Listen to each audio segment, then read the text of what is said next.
সমাধান হবে, যেগুলো আমরা এখান থেকে পারবো না সেগুলো আমরা সুপারিশ আকারে আমরা করি, যেখানে যার কর্তৃত্ব আছে সেখানে আমরা পাঠাবো। এটা হচ্ছে আমাদের কাজ। সেমিনার উদ্দেশ্য এটাই। আমি মনে করছি যে এখানে যারা আছে তারা নোট নিয়েছেন তো না সবাই? খুবই ইম্পর্টেন্ট কিছু কথা আসছে, এটা আমাদের এই ক্ষুদ্র উদ্যোক্তাদের জন্য এটা খুবই জরুরি। আমি একটা গল্প দিয়ে শুরু করতে চাই। বিবর্তনের নাম শুনছেন? আমাদের গৌর নদীতে বিবর্তন। বিবর্তনে আমার 26 তারিখে পরিদর্শনের সুযোগ হয়েছিল। আমি অভিভূত যে আমাদের নিবৃতে কত বড় কাজ হচ্ছে, এবং সেখানে আমাদের এই ক্ষুদ্র মহিলারা যারা একদম অশিক্ষিত তারা যে কাজগুলো করছে, এবং তাদের তৈরি পণ্য জার্মানি, জাপান, ইটালি, অস্ট্রেলিয়াতে রপ্তানি হচ্ছে। হাতে তৈরি ছোট ছোট জিনিস, এবং তার কাঁচামাল জানেন কি? কাঁচামালটা হচ্ছে পাট এবং কচুরি পাতা। কচুরি পানার যে ডাঁটাটা আছে না, পাতা না, ওই ডাঁটা দিয়ে তারা ওগুলো তৈরি করছে, এবং খুবই সুন্দর, পরিবেশ বান্ধব। এবং বিদেশে ওরা অর্ডার নিয়ে আসতেছে, বায়ার যারা আছে সরাসরি এখানে চলে আসছে। আমি তা দেখার পরে তারা কি দিয়ে তৈরি দিচ্ছে, পরিবেশ বান্ধব কিনা, এগুলো দেখে তারা এখানে অর্ডার দিচ্ছে, এবং যারা অর্ডার দেওয়ার পরে এগুলো তৈরি হচ্ছে। প্রচুর অর্ডার আসতেছে, এবং তারা এখন তৈরি করে পাচ্ছে না। বাংলাদেশে তাদের কোনো ইয়ে নাই, কি বলে, গ্রাহক তারা মানে বিদেশি দিয়েই তারা করে পাচ্ছে না, এখন বাইরে চলে যাচ্ছে, সব বাইরে চলে যাচ্ছে। এবং সেটা হচ্ছে যে এখানে যে আমি দেখলাম যে এখানে কত করে পড়ে, এখানে হয়তো $4 করে নিয়ে যাচ্ছে। $4 এখানে পড়ছে, $4, $2, সর্বোচ্চ 10 থেকে $19 দিয়েছি। $19 এখান থেকে পড়াটা নিয়ে যাচ্ছে। এইটা আবার ওখানে 6 গুণ দামে, জাস্ট 6 গুণ, 6 গুণ দামে আমরা ইয়ে করেছিলাম যে পুরে, সেখানে 6 গুণ দাম ওখানে লেখা, ওখানে বিক্রি করছে। জাস্ট আমার দেশে কচুরি পানার জিনিস, আমার দেশে পাটের জিনিস। তাহলে আমাদের কাঁচামাল কিন্তু চারদিকে ছড়িয়ে ছিটিয়ে আছে, যার শুধু এটাকে ব্যবহার করার মতো একটা প্রশিক্ষণ দরকার, আরো একটা রাস্তা দরকার, পথটা দরকার দেখিয়ে দেওয়া। আমাদের এই যে আমরা কয়েকজন কথা শুনলাম, বিশেষ করে আমাদের যে বিয়ে করে যায় ওই যে ওনার কথা শুনে আমি খুবই অনুপ্রাণিত, যে উনি মাস্টার্স পড়াশোনা করছে, এবং তার যে এটা দেখলাম তার স্পিরিট, আমি আশা করি তাকে যদি সাপোর্ট দেওয়া যায়, এবং অনেকে আছে, অনেকে আছে, যদি সাপোর্ট দেওয়া যায় আমাদের পক্ষ থেকে, সরকারের পক্ষ থেকে, এবং বাংলাদেশ ব্যাংক আছে এখানে, তাহলে আমার মনে হয় সে একজন বড় একজন শিল্পপতি হবে। দেখে রাখেন, একজন বড় শিল্পপতি হবে, এবং তার যে কমিটমেন্ট। এবং আপনারা অনেকে শুনে আশ্চর্য হয়ে যাবেন, আমাদের এডুকেশন কমিশন জানেন, আমরা মেহেন্দিগঞ্জ থেকে এবার জয়িতা পুরস্কার দিয়েছিলাম। মেহেন্দিগঞ্জের একটা মেয়ে, সে বাল্যবিবাহ হয়েছিল, এবং সে বাল্যবিবাহ হওয়ার পরে তার ডিভোর্স হয়ে যায়, এবং তাকে কেউ মানে সে একটু সমস্যায় ছিল। এরপর সে থেমে থাকে না, সে প্রশিক্ষণ নিয়ে সে অনলাইনে বিজনেস, ই কমার্সের কথা বলছে, অনলাইনে বিজনেস করে সেই মালয়েশিয়াতে তার এখন পণ্য বিক্রি হচ্ছে। তার আন্ডারে অনেকে কাজ করছে, তার এখন পুঁজি হচ্ছে 35 লক্ষ টাকা। মেহেন্দিগঞ্জ থেকে, সে কিন্তু কোথাও জানে, জাস্ট মেহেন্দিগঞ্জ থেকে, এবং সে আরো এটাকে বড় করবে। এরকম আমাদের এই যে পটেনশিয়াল আমাদের মেয়েদের মধ্যে এই যে এগিয়ে আসছে, আমাদের যে যারা শিক্ষিত হচ্ছে, আমরা লক্ষ্য করছি যে সাধারণ শিক্ষা বেশি শিক্ষিত হচ্ছে, তারা একটা পর্যায়ে গিয়ে তারা কোনো চাকরি পাচ্ছে না, কারণ চাকরির তো একটা যোগ্যতা লাগে, তাই না? এই সাধারণ শিক্ষা বাংলায় পড়েছি অথবা ইসলামিক স্টাডিজে পড়েছি, সে তো করে কারিগরি জ্ঞান তার না। এখন MA পাস করে রয়েছে, এখন পিওনের চাকরির জন্য এই যে স্যারদের এখানে প্রফেসর হিসেবে নিয়োগের পরীক্ষা হয়েছে, পিওনের চাকরি মাস্টার্স পাস এসে আবেদন করছে। তাহলে সে পিওনে কয় টাকা, সে এরকম 4 পড়তে হবে। এদেরকে যদি আমরা এই যে বিসিক এর মাধ্যমে বা ক্ষুদ্র উদ্যোক্তা তৈরি করে আমি তাদেরকে এই সুযোগ জানাতে পারি যে তুমি কেন তুমি এই পিওনগিরি করবা, তুমি চলে আসো, প্রশিক্ষণ নাও, প্রশিক্ষণে তুমি এখানে ঋণের ব্যবস্থা আছে, এখানে সুযোগ সুবিধা আছে। তাকে রাস্তাঘাট দেখে দেওয়ার মতো আমাদের যে বিসিকের কর্মকর্তারা আছে, আমাদের যুব উন্নয়ন আছে, আমাদের মহিলা বিষয়ক কর্মকর্তা, কত রকম প্রশিক্ষণ এখানে টিটিসি আছে। এই প্রশিক্ষণগুলো নিয়ে যদি সে নিজের পায়ে দাঁড়াতে পারে, তাদেরকে আমরা অর্থনীতি বা একটু সাপোর্টটা দিতে পারি তার পিছন থেকে, আমার মনে হয় যে এই ঘরে ঘরে এই উদ্যোগটা তৈরি হবে, এবং আমাদের যে উদ্দেশ্য আমরা অর্থনৈতিক ভাবে আমরা একটা পর্যায়ে যেতে পারবো। এবং যে স্ট্যাটিস্টিক্স দিচ্ছি এই যে এসএমইতে উনি আবার এসএমইর বাইরে এসএমইতে আমার কালকে একটা রিপোর্ট দেখলাম আমরা ওই যে প্রথম আলোতে, যে চীনে 60% জিডিপি তার অবদান হয়েছে এই এসএমই, 60% স্যার। এবং ইন্ডিয়াতে কিন্তু 40-এর উপরে, পাকিস্তানেও 40-এর উপরে, শ্রীলঙ্কাতেও 50-এর উপরে আছে। আমাদের এই উপমহাদেশের কথাই বলছি। সেক্ষেত্রে বাংলাদেশ কত জানেন? 28। বাংলাদেশ হচ্ছে 28। তাহলে তারা উপরে উঠেছে কিভাবে? এটাকে তারা কিন্তু ই করেছে, প্যাট্রোনাইজ করেছে। তো বিবর্তন যেটা দেখে আসলাম, এরকম বিবর্তন ঘরে ঘরে কেন তৈরি হবে না? তাই না? যে কচুরি বানাতে আমাদের অভাব নাই, আমাদের পুকুরে কচুরি বানা করে থাকে। তাহলে আমরা কেন এখানে আমরা আরেকজন কেন এটা করছি না? আমাদের এখানে গবেষণা করা দরকার যে এটা দিয়ে আর কি কি হতে পারে। এখানে কাগজ তৈরি হচ্ছে, কাগজ। আমি দেখে তো আমি অবাক, আমি জানতাম না যে এত সুন্দর জিনিস তৈরি হতে পারে। এবং তারা করেছে কি, ওই কাগজটার উপরে তাদের একটা ফুলের গাছ আছে, সেই গাছ এবং এই যে দুর্বা গাছ, এই দুর্বা গাছের একটা কাঁচা ঘাস এবং ফুলটাকে ওই এর মধ্যে দিয়ে দিচ্ছে, আর ওটা একটা ডিজাইন হয়ে যাচ্ছে, ন্যাচারাল ডিজাইন। এবং এটাকে বিদেশিরা আবার বলছে জানি প্রকৃতির জিনিস, কিছুই না কিন্তু ফ্রি, ওখানে সবকিছু কিন্তু ফ্রি, কচুরি বানা ফ্রি, ঘাস ফ্রি, তারপর ফুলের যে পাপড়িটা এটাও ফ্রি। জাস্ট এটা একটা ভ্যালু অ্যাড করেছে, তার পণ্যে একটা ভ্যালু অ্যাড করেছে মাত্র। ওরা দেখছে যে এটা প্রকৃতির জিনিস দিয়ে এখানে তৈরি, এখানে কোনো কেমিক্যাল বা অন্য কিছু নাই, এটা আমার ক্ষতি করবে না। আর বিদেশিরা ভাবছে, ওরা তো এখন টাকা পয়সার তো অভাব নাই, তারা ভাবছে কি আমার জন্য স্বাস্থ্যের ক্ষতি না হয়, আমার জন্য আমার যদি কেমিক্যাল হয় বা কিছু হয় তাহলে আমার ক্ষতি হতে পারে। তারা দেখে প্রকৃতির কোনো জিনিস আমি পাই কিনা, তখন দেখেন তখন সে চিন্তা করে টাকা যতই লাগুক বিষয় না, আমি ওইটাই চাই। এবং তারা অনেক সময় সুবিনির হিসাবে গিফট করে। আমরা বিদেশে গেলে কি করি, আসার সময় কি করি, যে একটা ওই দেশের একটা ন্যাচারাল জিনিস, তাদের তৈরি জিনিস আমরা নিয়ে আসি প্রিয়জনকে উপহার দেওয়ার জন্য। তাহলে হয় না বরিশাল সেই উদ্যোগটা আমি তৈরি দেখতে চাই, যে বরিশালের যে ঐতিহ্যগুলো আছে এগুলো আপনারা তৈরি করেন, এটা যেন আমরা যে আমরা যেন সুবিনির হিসেবে ব্যবহার করি। বিদেশি কেউ আসলে, ঢাকা থেকে কেউ আসলে যেন আমরা বলতে পারি যে অমুকের কাছে এটা আছে, অমুকের কাছে এটা আছে। আমি তো বলে আসছি যে আপনাদেরকে আমাদের বরিশালকে একটা দিতে পারেন না, এটা শোরুম দিতে পারেন না। বরিশাল থেকে যদি আমাদেরকে ডিমান্ড দেয় তাহলে আমরা তৈরি করে পাঠাবো, কিন্তু ওদের টেকনোলজি দিবে না, কারণ ওদের টেকনোলজি তাদের কপিরাইট, এটা তার কপিরাইট। বুঝতে পেরেছেন তো? আপনার যে জিনিসটা আছে যদি সেই সার্টিফিকেট দিতে পারেন, আপনি যে অন্য কেউ কিন্তু ব্যবহার করার সুযোগ নেই। তাদের একটা কপিরাইট বিষয় আছে, সেই অন্য আপনাকে দিবে না, প্রোডাক্ট দিবে, আপনি প্রোডাক্ট নিয়ে বিক্রি করতে পারবেন। তো এই জন্য উদাহরণটা এই জন্য দিলাম, এইরকম উদ্যোগটা আমরা তৈরি করতে চাই, যেন বরিশালের যে ঐতিহ্য আছে এইগুলোকে কিভাবে ধারণ করে আমরা ছোট ছোট জিনিস তৈরি করতে পারি, এবং এইগুলো প্রচারের মাধ্যমে আমরা যেন, যেটা অনলাইনে হতে পারে, অনলাইনে আপনি দিলে যে জিনিসটা এটা দিয়ে তৈরি। এবং অনেক সময় অভিযোগ আসে যে আপনারা মানে যে ই কমার্স যেটা বলতেছেন আপনারা, যে প্রোডাক্ট আপনি অর্ডার করেছেন সেই প্রোডাক্ট অনেকে পায় না, প্রতারিত হচ্ছে। একজন দুইজনের কারণে আমাদের যারা ভালো উদ্যোক্তা, যারা ভালো, তাদের কিন্তু ক্ষতি হয়ে যাচ্ছে। আপনাদের একটা কমিউনিটি থাকা দরকার, যারা এরকম বিষয় তাদেরকে যেন আমরা ব্যবহার করতে পারি, তাই না? আপনারা যে ভালো এটা যেন প্রচার দিতে পারি। তো আমি এই কথা বলে আমি একটা আশার বানিয়ে শোনাই, সেটা হচ্ছে যে বাংলাদেশ ব্যাংকের যে প্রতিনিধিত্ব বলছে ই কমার্সে, এটা যেহেতু বর্তমানে যে গ্লোবাল, আমাদের শুধু দেশে করে থাকলে হবে না, আমাদের পণ্যগুলো বিদেশেও রপ্তানি করতে হবে, আমাদের বৈদেশিক মুদ্রা অর্জন করা দরকার, আমাদের রিজার্ভ বাড়ানো দরকার।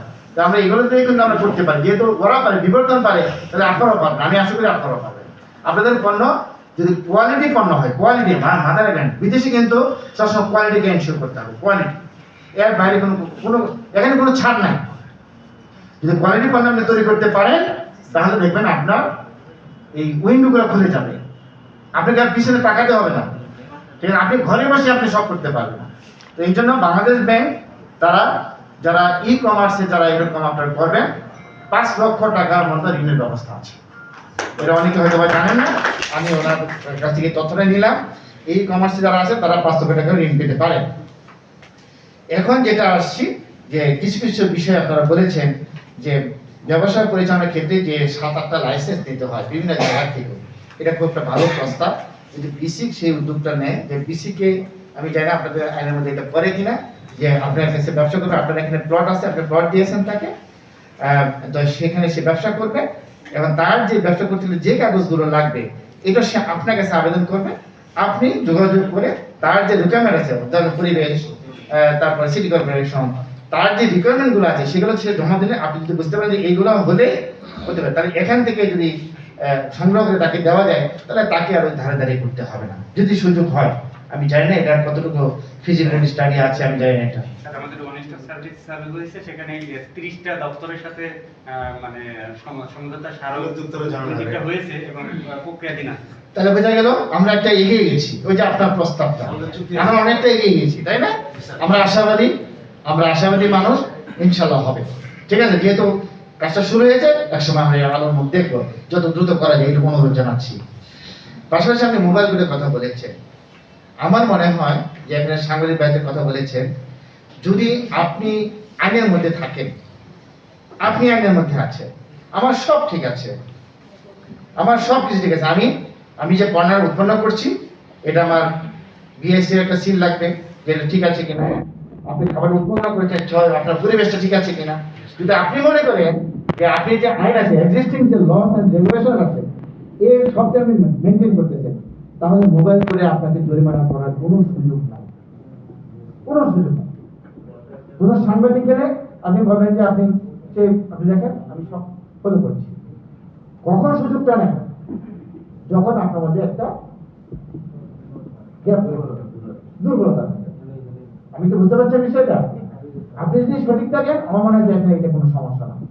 আমার ম্যাজিস্ট্রেট অবিবেচক না, আর সাংবাদিক অবিবেচক না। আমি যদি সঠিকের পদে, আমি সঠিক পদে থাকি, কিন্তু আমাদের মধ্যে অনেকেরই এই ব্যাপারটা আছে। ঠিক আছে কথাটা? তো আমরা সবাই সঠিক পথে থাকবো, তাহলেই হবে। এরপরে আপনারা বলেছেন নিরাপত্তা, এই বিষয়ে ভালো বলেছেন, এটা আমরা আইন শৃঙ্খলা কমিটিতে আমরা আলোচনা করব। আমরা পুলিশ কমিশনার মহোদয়কে এটা অনুরোধ জানাবো যে আপনারা যে ঘটনা হচ্ছে এটা বেসিক আমাদেরকে প্রস্তাবনা দিতে হবে উন্নয়ন, মানে আইন শৃঙ্খলা অথবা উন্নয়ন সমন্বয় কমিটিকে, তাহলে সেখানে আমরা যে সিদ্ধান্ত নিয়ে আমাদের তাকে জানাতে পারবো। তখন তারা যদি প্রয়োজন বোধ করে যে না এখানে আইন শৃঙ্খলা অবনতি ঘটছে, তখন তারা আমাদের ব্যবস্থা নিতে পারবে, আমরা প্রস্তাবনা করবো। ঠিক আছে? ভিসিকের প্লট বরাদ্দ এবং ঘর করে গেলাম, এটা আমি বলতেছিলাম যে এটা যে নীতিমালা হচ্ছে, যদি আমি একটা ঘর করে দিলাম, তাহলে আমি একটা এত 500 স্কয়ার ফিট ঘর দিলাম, আপনি যে উদ্যোগটা এই ঘরটা আপনি করা দিলাম, তাহলে এই ঘরটা আপনার হবে না। তাই এটা নির্দেশ, এটা তো নির্দেশ হইতে হবে, তাই না? এটা নীতিমালা আছে, সেই নীতিমালার বাইরে আপাতত যাওয়ার কোনো সুযোগ নাই। আচ্ছা, বিদ্যুতের বিষয়টা একই, এটা আমার জানা নাই। যদি আপনার পরিপত্র দেখাতে পারেন ওই যে বিদ্যুতের সাবসিডি, তাহলে আমরা মিটিং আলোচনা করব। আপনি এটা বসে মিটিংয়ে চলবেন, বিদ্যুতের লোক তখন আছে, এটা বলবেন আপনি। ঠিক আছে? অতিরিক্ত ভাড়ার কথা বলেছেন, এটা তো হচ্ছে আপনার উপর, আপনি কোথায় ভাড়া নেবেন। আপনি বিসি কিন্তু ভাড়ার বিষয়ে আসতেছে না, এই জন্য বলছি ওই যে আপনি বলছিলেন অ্যাডভান্স দিতে হয় অতিরিক্ত, তো আপনি তো বিসিকে আপনি ইয়ে করেন, এদিকে আপনার দোকানের কথা বলছেন, দোকানের পণ্য বিক্রি করতে বলছেন, বাইরে কথা বলছেন, এটা তো হচ্ছে আমাদের হাত খুব একটা থাকে না। এটা তো বাইরের বিষয়, সারা বাংলাদেশের কথা বলে। এটা হচ্ছে অ্যাডভান্স, আমরা বাড়ি ভাড়া আমরা থাকি, আমরা তো থাকি, এখন বাড়ি ভাড়া যদি ভালো মানের বাসা হয় তাহলে সার্ভে অ্যাডভান্স বেশি পাই, আর আমরা যখন আপনি খারাপ বাসায় থাকবেন অ্যাডভান্স কম হবে। এটা নির্ধারিত হয় কিন্তু আমার মনের মতো, আপনি একটা ভালো প্লেসে নিবেন, আপনি একটা ভালো প্লেসে নিবেন যেখানে লোক সমাগম বেশি, সেখানে অবশ্যই ওই ব্যক্তি বা আপনার একজন ভাড়া বেশি। না স্যার, সেটা ঠিক আছে স্যার, কিন্তু জিনিসটা যদি এমন হতো যে স্কয়ার ফিট হিসাবে একটা নির্ধারিত ভাড়া থাকতো, যে আমার অ্যাডভান্সটা নির্ধারিত করা হতো ওইটাই, কিন্তু এটা হয় কি মানে একটা হ্যাসকা, যদি আমি বলি যে এটা আমি একই রকম স্পেসে আমি রাখতেছি একরকম করে, মালিক রাখছে ওই একই স্পেসে, তার কাছে রাখছে 3 লাখ, আমার কাছে রাখছে 5 লাখ।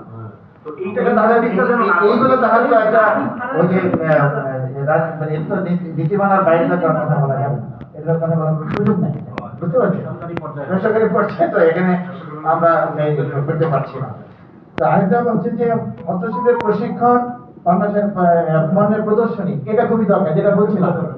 এই প্রদর্শনী না হলে আমি বুঝতেই পারতেছি না আপনাকে যে পণ্যটা আছে। এই জন্য তো আমাদের কি বলে আমরা বিসিকে মেলা করেছি, সেই মেলাতে আমাদের সেই গাজীপুরের শ্রীপুর থেকে বাঁশের জিনিস তৈরি করে চলে গেছে, সেকেন্ড হয়ে গেছে, কিন্তু বরিশাল কিন্তু পারে না, বাস ব্যাগ দিয়ে কিন্তু চলে গেল। হ্যাঁ, তো তা আপনাদের জিনিসটা যদি আমরা জানা থাকে, আমি তো অনেক খুশি যে আমাদের বরিশালে কি জিনিস আছে আমরা খুঁজে পাই না। আমরা তো ফার্স্ট হয়েছি স্যার। না, ঠিক আছে, আপনারা ভাবছেন। ঠিক আছে, তো প্রদর্শনী বিষয়টা এখানে সেরকম হলিডে মার্কেট খুব ভালো একটা প্রস্তাবনা আছে। এরকম জায়গা কি আছে যে এরকম উন্মুক্ত জায়গা আছে যেখানে আপনার ফ্রি, যেমন আমাদের বেস পার্ক যেটা আপনারা বলছেন, এখানে আমরা ফুড কোর্ট করার চিন্তা ভাবনা আছে। ফুড কোর্ট এটা একটা শিল্প, এটা ফুড কোর্ট উচ্ছেদ করা হয়েছে। কমিশনার স্যার উদ্যোগটা নিয়েছে, স্যারকে ধন্যবাদ জানাই, আমাদের সকলের পক্ষ থেকে স্যারকে ধন্যবাদ যে স্যার একটা পরিকল্পনা নিয়েছে যে এখানে যে মুভ থাকবে আর কি, কোনো স্থায়ী কোনো কাঠামো হবে না, এখানে কেউ ঢুকতে পারবে না, শুধু হাতে গ্লাস থাকবে, একদম হাইজিনিক ভাবে তারা পণ্য উৎপন্ন করবে এবং জনগণ এসে বিকালে এসে যার বিদেশের মতো এখানে শুধু খাবে আবার চলে যাবে। আমরা হুন্ডারের জন্য আলাদাভাবে একটা জায়গা করার চিন্তা ভাবনা আছে, পার্কিং, ভিতরে কেউ ঢুকবে না, কোনো হুন্ডার কিছু ঢুকবে না, এরকম একটা চেষ্টা করা হচ্ছে অর্গানিক ফুডের। তো এই বিষয়টা যে হলিডে মার্কেট যেটা আছে এরকম বিদেশে আমরা দেখে আসছি, এটা কিন্তু এই ব্যক্তি পর্যায়ে উদ্যোগটা নিতে হবে, এটা সরকারিভাবে এই জায়গা আপনি পাবেন না। আপনারা সুযোগ করে দিলে আমাদের হ্যাঁ, সহজ হবে। মানে আমরা যদি আপনাদের কাছে যাই, এরকম করে যদি আপনারা কি রকম এসিস্ট্যান্ট চাচ্ছেন আমার কাছে আসবেন আপনারা, তারপর আমরা আলোচনা করব, তারপর আমরা ব্যবস্থা নিব, ঠিক আছে? স্যার ফুড কোর্টের জন্য বেসিক থেকে কিছু নারী উদ্যোক্তাও নিয়েন আপনারা। হ্যাঁ, আপনারা একটু যোগাযোগ করবেন, কমিশনার স্যার একটু যোগাযোগ করবেন, ঠিক তাহলে আছে? আমাদের জন্য একটু হ্যাঁ, সুবিধা একটু হবে। যোগাযোগ। আরেকটা বিষয় হচ্ছে রপ্তানির জন্য লাইসেন্স, এটা একটি ইম্পর্টেন্ট, যে সে যে রপ্তানিটা করবে, এই বিবর্তন করছে, তার কাছে একটা প্রক্রিয়া আছে। আমাদের এখানে যদি বিদেশে রপ্তানি করতে চায়, তার যে প্রক্রিয়াটা, এটা বেসিক আমরা উদ্যোগ নিতে পারি। আমাদের এক্সপোর্টিং বোর্ড একটা ট্রেনিং আছে, হ্যাঁ। আপনার ট্রেনিং নেবেন, পেপারস কি কি লাগবে পেপার কি লাগবে, আমরা এই যে দেবো, বিদেশে আমরা রপ্তানি করতে পারবে।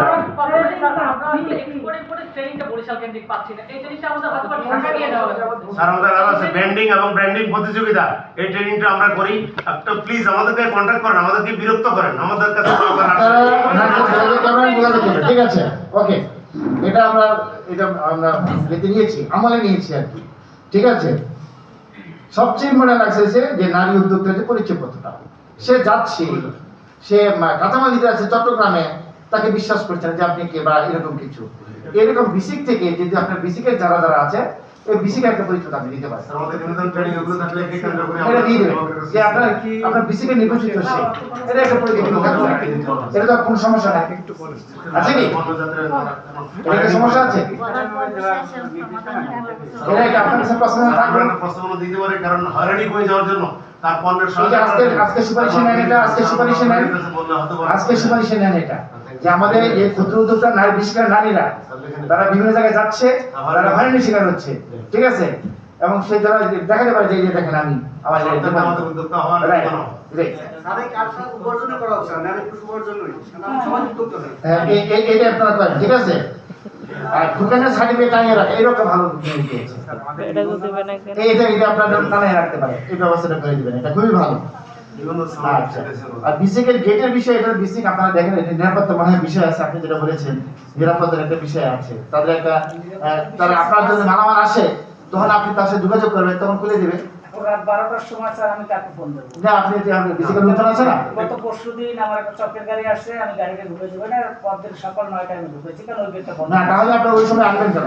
এটা বড় ইস্যু নয়, এটা আপনারা গুরুত্বপূর্ণ ভাবে একটা সময় করে যে টাইমে আমরা এখানে আসবে না, এটা শুধু দিনের বেলা তো ট্রাক যেটাই হোক, আপনারা ওনাদের সাথে একটা টাইম শিডিউল করে নেবেন, ঠিক আছে? এখানে নিরাপত্তার দরকার আছে, এইখানকারও নিরাপত্তার দরকার আছে, শুধু আপনার না, এখানে নিরাপত্তার দরকার আছে, এটা সরকারি প্রতিষ্ঠান, ঠিক আছে? শিডিউল ঠিক করে নেবেন, ঠিক আছে? আর আলাদা বিদ্যুতের জন্য এটা আমরা আলোচনা করব, শিল্পগুলি সেটা আমরা আলোচনা করব। মোটামুটি এই ছিল আপনাদের কথাবার্তা। এর বাইরেও যদি কোনো কথা থাকে আপনারা লিখিত আকারে আপনারা একটু জানাবেন, এটা সুপারিশে গেলে আপনাদের উপকার হবে। যদি এর বাইরেও কোনো কথা থাকে, হ্যাঁ এখন বলার দরকার নাই, এর বাইরে যদি কোনো কথা থাকে এটা আমার কাছে লিখতে পারেন, আমার কাছে দিতে পারেন। বিশেষ করে মহিলারা যারা আছেন, আমি চাই যে এই নারী উদ্যোক্তারা এগিয়ে আসুন, তারা ঘরে বসে বসে একটা বিপ্লব তৈরি করতে পারে, এটা বিপ্লব হয়ে যেতে পারে, যেটা আপনার কোনো ইয়ে লাগবে না, ইন্ডাস্ট্রি লাগবে না, আপনার ড্রয়িং রুমটাই হতে পারে একটা ছোট্ট একটা ইন্ডাস্ট্রি। এভাবে